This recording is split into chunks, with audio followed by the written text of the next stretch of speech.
အားလုံးပဲမင်္ဂလာပါရှင်။ကျွန်မကတော့ Fillet Engineering ရဲ့ Open Lecture Series မှာ AutoCAD သင်တဲ့ဝန်ထမ်းစာလေးဖြစ်ပါတယ်။အခုဒီတစ်ပတ်မှာပြောပြသွားမှာကအရင်တစ်ပတ်တုန်းကပေးထားတဲ့ array သင်ခန်းစာနဲ့ဆက်သွားတဲ့ထပ်ဆွဲရမယ့် exercise ပုံစံလေးတွေဖြစ်ပါတယ်။အဲ့ဒါလေးတွေကိုလေ့လာကြည့်မယ်ဆိုရင်အခုဒီမှာ exercise 1ဒီ exercise 1ဆိုလို့ရှိရင်သူဆွဲနေတဲ့ပုံစံလေးကဒီကောင်လေးကို array ပွားမှာပဲ။အဲ့တော့ဒီလိုတစ်ချမ်းလေးဆိုရင်ဘယ်လို array ပွားမလဲပေါ့ဒါလေးတွေကိုလေ့လာမှာပါတယ်ဒီကောင်လေးဆိုလို့ရှိရင်ဒီကောင်က window ပုံစံလေးအဲ့တော့ window ပေါ်ကဒီ line လေးတွေအတွက်ဆိုလို့ရှိရင်လည်းဘယ်လိုပုံစံနဲ့ array ပွားမလဲပေါ့ဒါလေးတွေကိုလေ့လာသွားမှာဖြစ်ပါတယ်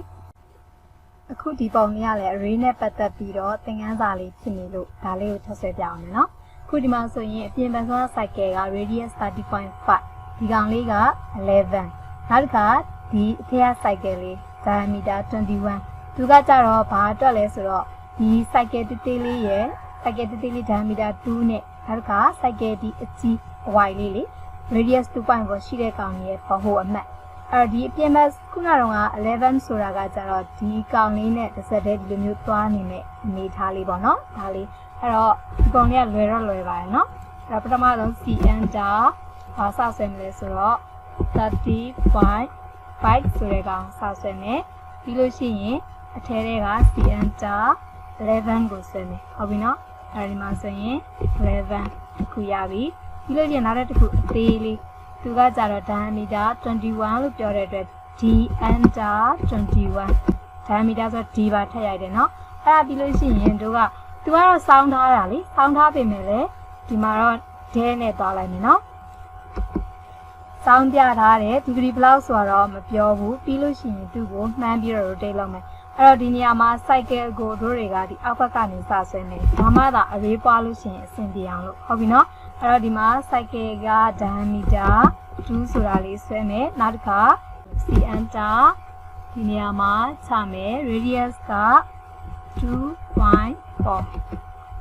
အဲ့တော့အဲ့ဒီအနေထားရောက်ပြီဆိုရင်ခုနကတော့ကလေဒီထဲမှာကခုတိုးဆွဲလိုက်တာကဒီနေရာလေးကိုဆွဲလိုက်တာဆိုတော့ဒီအပြင်ဘက်မှာရှိရမှာပေါ့နော်အခုဒီမှာ cycle လာပြီးတော့ white နေတာကဒီကောင်လေးအဲ့တော့သူတို့ကိုတို့တွေကလေ line တွေ color တွေတူနေလို့မရောချင်ဘူးဆိုလို့ရှိရင်သူ့ကို properties ပြန်ခေါ်မယ် right click လေးထားလိုက်တာပဲเนาะပြီးလို့ရှိရင် red ပေးလိုက်တာ right click ထား properties ကိုပြောင်းချင်နေတဲ့ကောင်ကို click ချမယ်ပြီးလို့ရှိရင် right click ခေါ်မယ်ပြီးရင် properties ခေါ်မယ်ပြီးလို့ရှိရင်အဲ့ဒီကနေမှဒီမှာ color ကိုချိန်လိုက်ရုံပဲခုနက bind layer bind block ဖြစ်နေတာမို့လို့သူကပြန်ပြောင်းလိုက်လဲဆိုတော့ red ပြန်ပြောင်းလိုက်တယ်ဟုတ်ပြီเนาะအဲ့တော့ပြသွားပြီအဲ့ဒါဆိုရင်အခုဒီကောင်လေးမှာတော့အပြင်ဘက်ကကောင်မလို့တဲ့ trim ဖြတ်မယ်တီးရ enter ဟုတ်ပြီအဲ့တော့ဒီကောင်လေးကို trim ဖြတ်လိုက်ပြီပြီးလို့ရှိရင်သူကဘာလဲမလို့ဘူးလဲဆိုတော့တကယ်တမ်းဆိုရင်ဒီဟာလေးကြီးလည်းမလို့ဟုတ်ပြီနော်ဒီထဲမှာဖြတ်သွားလိုက်မယ်ဒီလိုလေးလိုချင်တာပေါ့ရှိချင်တာဒီလိုမျိုးပုံစံဟုတ်ပြီအဲ့လို condition ရောက်ပြီဆိုမှတော့ဘာလို့လိုက်မှာလဲဆို array ပွားလိုက်တော့မယ်ဟုတ်ပြီနော် ar enter ဘယ်သူနဲ့သူလဲဆိုတော့သူနဲ့ဒီနေ့ကို array ပွားပါမယ် polar array ဘယ်သူကနေမူတည်မှာလဲဆိုတော့ဒီမှာဒီဘဟိုကနေမူတည်မယ်ဟုတ်ပြီနော်ဘဟိုကနေမူတည်မယ်ပြီးလို့ရှိရင်သူ့ရဲ့အရေအတွက်ကဘယ်နှခုလဲဆိုတော့3 4 5 6အရေအတွက်ကမှန်တယ်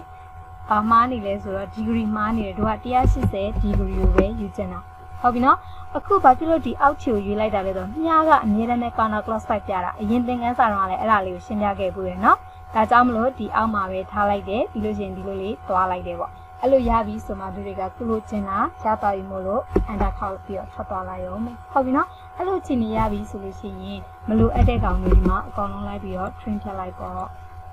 ဟုတ်ပြီနော်ဒါလေးတွေကို trim လိုက်မယ်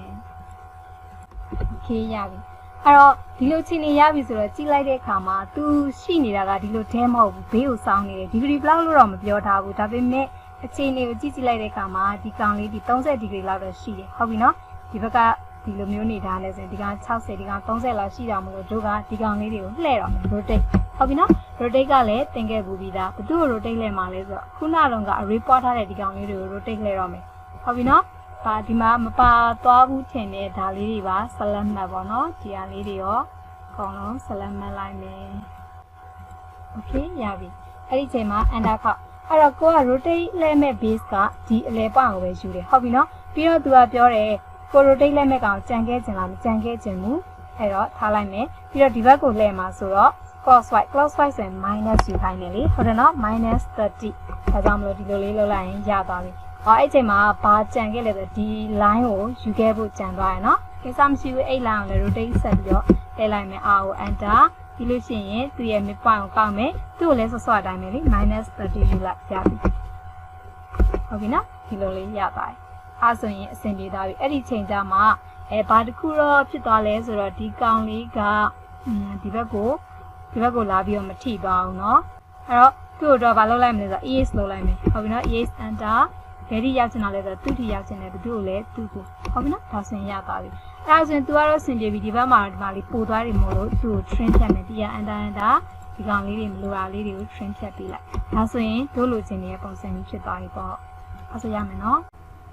အဲ့တော့စောတော့ကကြတော့ဒီလိုဒဲကနေ array ပွားပြီးတော့အဲ့ဒီ array ပွားထားတဲ့ကောင်တခုတော့ rotate လှည့်လို့ရတဲ့ပုံစံမျိုးလုပ်ပြခဲ့တာအခုကျတော့စောင်းလိုက်မယ်တခါတည်း30 degree နဲ့ဒီ line လေးကိုစောင်းပြီးတော့ဒီလိုပုံစံတစ်စောင်းဆိုရင်လေ array ဒီ180ပွားလို့ရကြောင်းလေးပြောချင်လို့ဟုတ်ပြီနော် AR လို့ကောက်လိုက်တယ်ဒီထဲမှာယူမယ် AR array ပြီးလို့ရှိရင်ကိုက array ပွားခြင်းတဲ့ဒီဟာလေးနှစ်ခုကို select မှတ်ဟုတ်ပြီနော်ပြီးရင် enter ခောက်ပြီးလို့ရှိရင် polarအဲ့တော့တို့ရပူလာလို့ပြောရတဲ့ပုံမှန်ကိုယူမယ်ပြီးရင်တို့က360လုံးမသွားချင်ဘူး180ပဲသွားချင်တာမလို့180 6ကလည်းမှန်တယ်လေဒါဆိုရင်ရပါပြီဒီလိုပုံစံမျိုးနဲ့လေပွားလို့ရတယ်နော်အဲ့ဒီဟာကိုမှတခုရှိတာကခုနက cycle ကအပြည့်မသွားခဲ့ဘူးဆိုတော့သူ့တော့ ES ခေါ်လိုက်ပေါ့နော်ဘယ်ထိသွားချင်တာလဲဆိုတော့ဒီထိသွားလိုက်မယ်လေဒီကောင်လေးရလဲဆိုတော့ဒီကောင်လေးရပေါ့နော်ဒီလိုမျိုးပုံစံလေးပြစ်ပေးလိုက်ပြီးလို့ရှိရင်စောစောလိုမျိုးပဲလေဗျာဒီကောင်တော့ trim ထည့်ပေးလိုက်ပေါ့ဒီဟာနဲ့ဟုတ်ပြီနော်ဒါလေးဆိုရင်အဆင်ပြေမယ်တင်နော်အခုဒီ window ပုံလေးကိုကြည့်လိုက်မယ်ဆိုရင်လေသူက2D အနေနဲ့ကတော့ဆွဲရတဲ့ကောင်ကဘာမှခရင်မှုမရှိဘူးနော်ဒီမှာ rectangle လေးဆွဲတယ်ဒီကောင်လေး rectangle ဆွဲတယ်ပြီးလို့ရှိရင် offset ဖြစ်တယ် offset ကဒီမှာ2တစ်ပတ်လေကောင်လုံး2နောက်တစ်ခါဒီထဲမှာလည်းအတိုင်းပဲဒီ rectangle လေးကအလဲကတပေတလက်မနဲ့အပြင်ကကြတော့3ပေဒီလိုမျိုးလေးဆွဲလိုက်အောင်ပဲဆွဲပြီးတော့တို့တွေကဒီမှာcycle white တွေ cycle တွေနဲ့ဒီမှာဆိုလို့ရှိရင်လည်းoffset ပြည့်မယ် array ပတ်မယ်ဒီလိုမျိုးလေးပဲเนาะဒီ 2D အနေနဲ့ကမခဲရင်ပေါ့ 3D အနေနဲ့ကြတော့ဒီဘေးမှာပေးထားတဲ့ကောင်ကိုကြည့်ပြီးတော့ဘယ်လိုပုံစံဘေးမှာပေးတဲ့ dimension ကိုတခြားဖတ်ပြီးတော့မှ thickness ပေးရမှာဘယ်လောက်လဲပေါ့2ဘယ်လောက်တင်ရမလဲဆိုတာတွေကဒီဘေးမှာပေးထားတဲ့ကောင်ကိုမူတည်ပြီးတော့ကြည့်ပေးရမှာဟုတ်ပြီเนาะအဲ့တော့ပထမဆုံးဒီထက်ကောင်ကိုဆွဲဖို့အတွက်ဆိုလို့ရှိရင်ထုံးစံတိုင်းနဲ့ REC နဲ့ဆွဲမယ်အဲ့မှာစောစောတုန်းက screenshot ရိုက်ထားတာဖြစ်တဲ့အတွက်ဘာဖြုတ်ထားမိရလဲဆိုတော့ဒီ command box ကိုဖြုတ်ထားတယ်အဲ့တော့ command box ကိုပြန်ဖော်ခြင်းနဲ့ဆိုလို့ရှိရင်တို့တွေက control+9 လို့ပြန်ခေါ်လိုက်ရင် command box ပြန်ပေါ်လိမ့်မယ်ဟုတ်ပြီเนาะအဲ့ဒီမှာတို့တွေကဘာရေးရမလဲဆိုတော့ rectangle REC rectangle နဲ့သူကအလျားဒီမှာဆိုရင်ဒီအပြင်ဘက်ဆုံးမကောင်ကိုကြည့်မယ်ဆိုရင်အလျားက4ပေအနံက4ပေဒါကြောင့်မလို့ဒီမှာကလစ်ချမယ်ပြီးလို့ရှိရင် shift up အဲ့တော့4ပေပေါ်မှာပြီးလို့ရှိရင်အောက်ကိုဆင်းနေတာပြတယ် -4ပေဒီလိုပုံစံလေးဟုတ်ပြီနော်အဲ့ဒါပြီးရင်သူ့ကို offset ပြင်မယ် offset ကဘယ်လောက်လဲဆိုတော့2လက်မဒါကြောင့်မလို့ enter ဘယ်လောက်ပြင်မလဲဆိုတော့2လက်မဒီလိုလေး offset ပြင်လိုက်ပြီပြီးလို့ရှိရင်သူကဒီမှာဂျားထဲမှာလေ line တစ်ခုလေသူ့ရဲ့ midpoint မှာ line တစ်ခုဆက်ပြီးဒီဘက်ကိုတစ်လက်မဒီဘက်ကိုတစ်လက်မပြန်ပြီးတော့ဖိတ်ထုတ်လိုက်မယ်ဟုတ်ပြီနော်ဒါကြောင့်မလို့ enter ဒီမှာဆိုလို့ရှိရင်သူ့ရဲ့ဒီ midpoint မှာ line တစ် line ချမယ်ပြီးလို့ရှိရင်သူ့ offset ပြင်မယ် enter ဘယ်လောက်လဲဆို1ဒါ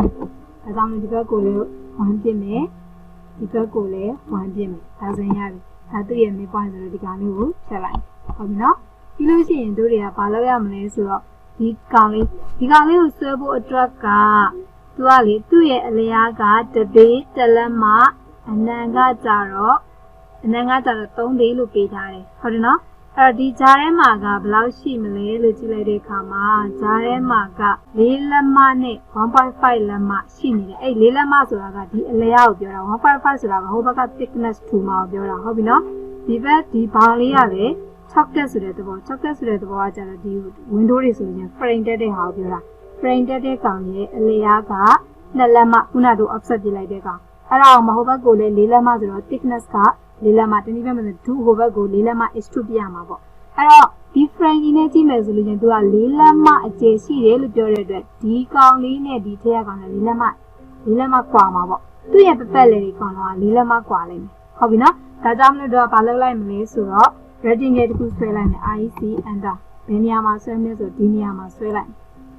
ဟုတ်ပြီနော်ဒီနေရာမှာဆွဲမယ်ပြီး shift cut သူ့ရဲ့အလျားကတပေနဲ့တလက်မဆိုတပေတလက်မဟုတ်ပြီနော်တပေတလက်မပေါ်မှာအောက်ကိုအနမ်းကြတော့ -3 ပေ3ပေဆိုပြီးဒီလိုလေးယူလိုက်ဒါဆိုရင်ဒီလိုမျိုးရမယ်အဲ့ဒီကောင်မှာတို့ကဒီဘက်ကိုလည်းလေးအောက်ကိုလည်းလေးဆင်းလိုက်ဟုတ်ပြီနော်ဒါကြောင့်မလို့ M enter မူးရွှေ့လိုက်မယ်ကလစ်ချမယ်ပြီးလို့ရှိရင်သူ့ရဲ့ mid point ကန်လိုက်ပေါ့ဒီဘက်ကိုဘလောက်သွားမလဲဆိုတော့လေးလက်မသွားလိုက်မယ် okay ပြီးလို့ရှိရင်အောက်ကိုလည်းလေးလက်မဆင်းလိုက်မယ် M enter ဒီကောင်လေးကိုကင်မယ်ပြီးလို့ရှိရင်ဒီမှာဒီလိုက်မယ်အောက်ကိုလည်းလေးလက်မဆင်းလိုက်ဒါဆိုရင်တို့လိုချင်နေတဲ့ပုံစံရပြီဟုတ်ပြီနော်အဲ့လိုခြေနေမှာဘာလုပ်မလဲဆိုတော့ဒီမှာက radius 5.5 လက်မသူကဟိုဟာလေးဆွဲထားတယ်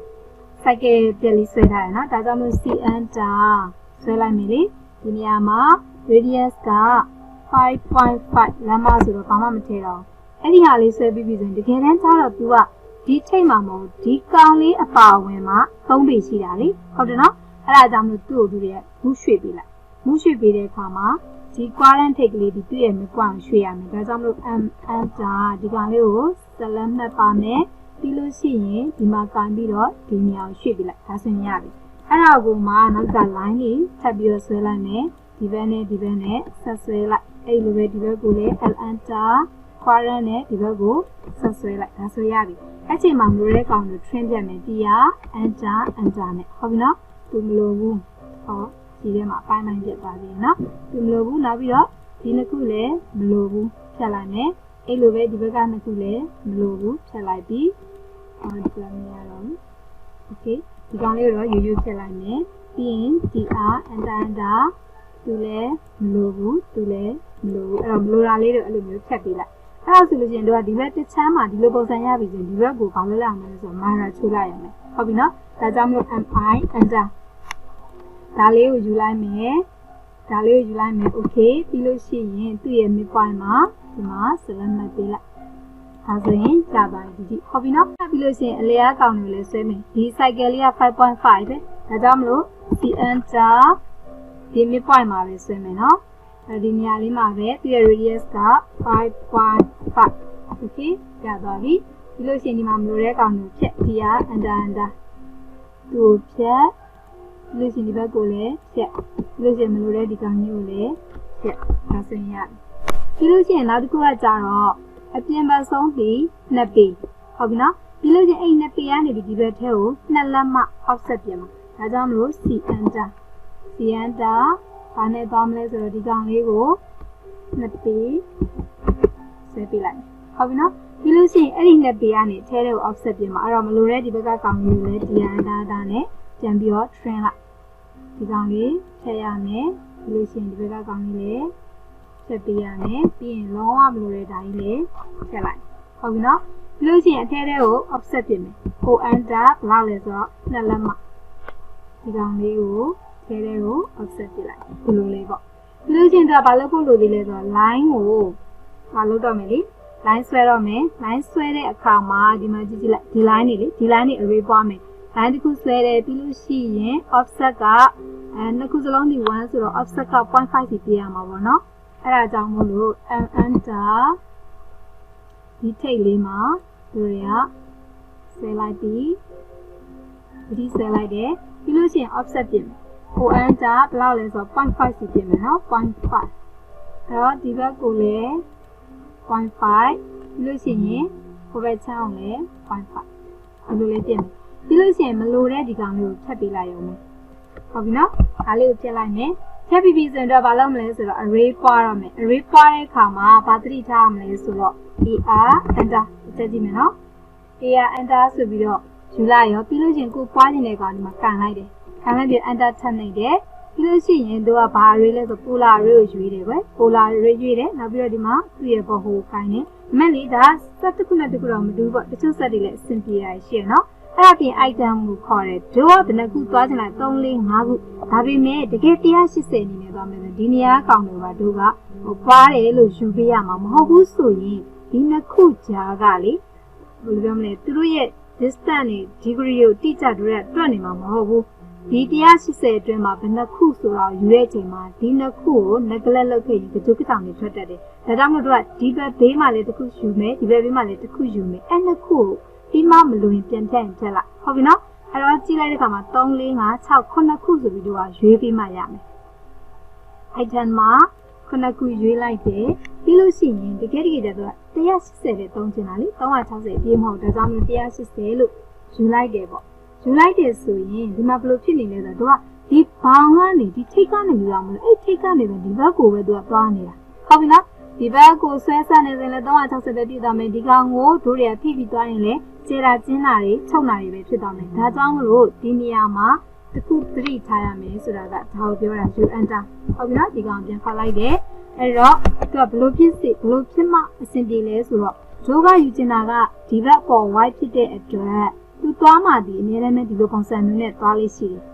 ဟုတ်ပြီနော်ဒါကြောင့်မလို့ဒီဘားလေးကိုဒီနေရာကိုထားလိုက်ရင်ပို့ပြီးတော့အဆင်ပြေတယ်ဒါကြောင့်မလို့တို့ကဘာလုပ်မလဲဆိုတော့ rotate ဖွင့်ရင်ကြိုးချလိုက်ဟုတ်ပြီနော်အဲ့တော့ RO enter ပြီးလို့ရှိရင်ဒီကောင်လေးကိုဒီနှစ်ခုကိုပေါ့ rotate ချိုးမယ်ဘယ်ကနေ base ယူမှာလဲဆိုတော့ဒီကောင်လေးကိုပဲ base ခံပြီးတော့90 degree ချိုးချခြင်းတာလေချိုးချတဲ့အခါမှာ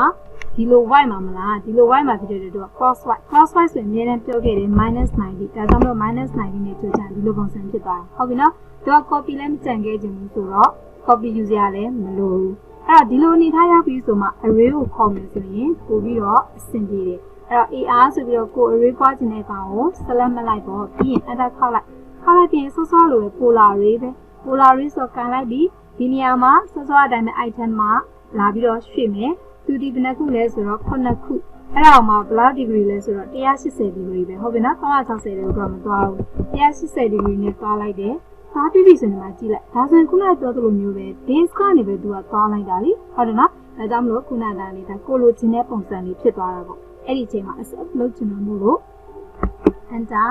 တစ်ချက်ခေါက်လိုက်ဟုတ်ပြီနော်ဒါဆိုရင်ရသွားအဲ့ချိန်ကြာမှမလိုတဲ့ဒီမျိုးကိုဘာလို့လိုက်ရမလဲဆိုတော့ဖြတ်လိုက်ရမယ်အဲ့လိုအချိန်ဒီမှာတစ်ခုရှိတာကလေarray ခေါ်လိုက်ပြီးရင်သူအဲ့ဒီဟာတွေတစ်ခုလုံးကတစ်စက်တည်းဖြစ်နေတယ်အဲ့လိုဟာအောင်မှာကိုကဒီနှစ်ခုကိုဖြတ်ချင်တာမို့လို့သူ့ကိုရွေးရင်ကျန်တဲ့ကောင်တွေကပါလာတတ်တယ်ဟုတ်တယ်နော်အားလုံးကိုဖြတ်တယ်လို့ဖြစ်သွားမှစုလို့ဘာလုပ်လို့ရလဲဆိုတော့ exclude ခောက်ပေးရမယ် h enter အဲ့ဒါပြီးလို့ရှင်သူတို့ကန်လိုက်တယ်ဆိုလို့ရှင်တစားစီဖြစ်သွားတယ်တစ်ခုချင်းစီဖြစ်တာအဲ့ချိန်ကျမှတို့တွေကသူတို့ကိုဖြတ်လိုက်ရောဟုတ်ပြီနော်ဖြတ်တဲ့အခါမှာမမှန်ကန်ကန်ကန်လို့လွယ်နော်ဒီမှာဆိုတို့ဖြတ်ချင်တာကဒီကောင်လေးဟုတ်ပြီပြီးရင်ဒီပေါ်က line လေးသူ့ဖြတ်မယ်ပြီးလိုပဲဒီဘက်မှာဆိုရင်လေဒီဒါလေးတစ်ခုဖြတ်မယ်ဟုတ်ပြီပြီးလို့ရှိရင်အပေါ်ကဒီကောင်လေးကိုဖြတ်မယ်ဟုတ်ပြီဒီလိုပုံစံလေးပေါ့ဒါမယ်နော်အဲ့ဒါဆိုရင်တို့လိုချင်နေတဲ့ 2D အနေနဲ့ကတော့ okay သွားပြီပြီးတော့ 3D ကိုဆွဲတဲ့အခါမှာတို့ကနောက်ကို extrude ပြလိုက်ရောမယ်ဟုတ်ပြီနော်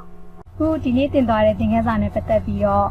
နားမလည်တာပဲဖြစ်စီဒါမှမဟုတ်တစ်ခုခုဆက်ပြစီခြင်းတဲ့ပုံနေရှိရင်ပဲဖြစ်စီဒီဗီဒီယိုလေးရဲ့အောက်မှာရှိတဲ့ comment မှာတခုခုချန်ထားခဲ့ပြီးလို့ရပါတယ်เนาะမေးချင်တာလေးတွေကိုလည်းမေးခဲ့ပြီးလို့ရပါတယ်เนาะ